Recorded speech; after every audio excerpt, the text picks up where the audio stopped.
This Tuesday, it's the news at 10.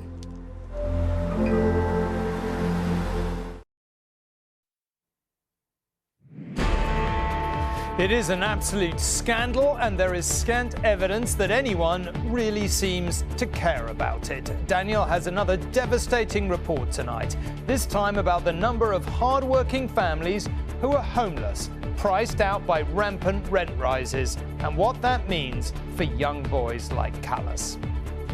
Sad. I'm frustrated. If you could wish one thing in the next few months, what would it be? We move somewhere good and then we stay there.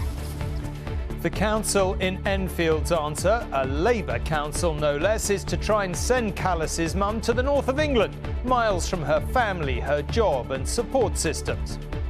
I'm going to be moved far up north. No support network for me or my children. It's basically like starting a whole new life. Meanwhile, start heading north to places like Stoke, for example, and things are so much better that Ian and Teresa are living in a tent with their family whilst working. It's took its toll on me mentally. Like really bad, because I've been suicidal, so and I've rang the hotlines a few times to just chat to people and stuff. We have talked so often on this programme about the country's housing crisis, but as Daniel says tonight, it is just so hard to connect the scale of the problem and the solutions being offered by the major political parties. Also on News at 10.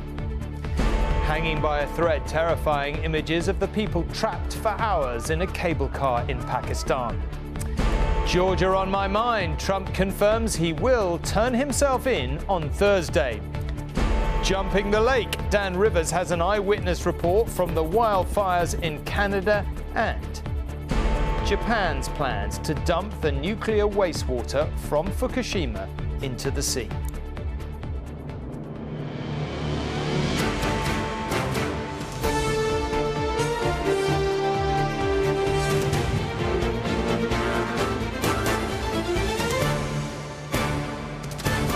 This is ITV News at 10 with Tom Bradby. Good evening. All through Daniel Hewitt's searing coverage of the dire state of far too many homes in this country, sewage through the ceiling, mould everywhere, falling ceilings and so on, it has been tempting each time to imagine we must surely have seen the worst. But tonight Daniel gets to the people who have full-time jobs but can't afford to actually rent a home, so they're in hotels or tents, or as we'll see, asked to move to the other side of the country, away from their families, their friends and their support systems and, for goodness sake, their actual jobs. The homelessness epidemic is getting worse and worse, as figures given to us by the charity Crisis show. They're up 10%. So nearly 250,000 people in England have nowhere to call home. Instead, it's either the streets, friends' sofas, or put up by councils in B&Bs and hotels. People with jobs are caught between missing out on benefits or council